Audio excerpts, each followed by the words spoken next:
How to fix Minecraft resource reload failed. Hey guys, in today's video, let's talk about how you can fix the resource reload failed error in Minecraft.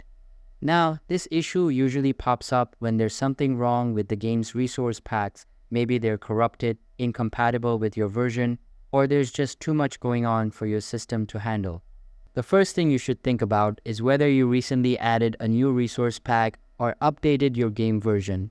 Sometimes a pack that worked before doesn't work now because of those version mismatches.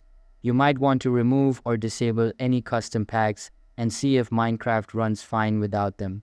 Also, low memory or GPU issues can cause this error too, especially if your PC isn't handling the textures well. Try lowering your graphics settings, increase allocated RAM if you're using mods, and make sure your drivers are up to date. And if none of that works, a clean reinstall or resetting Minecraft settings might do the trick. It's frustrating, but usually not permanent, just takes a little tweaking. If you like this video, make sure to like and subscribe for more. That's all for the video. Hope this helped and see you in the next one.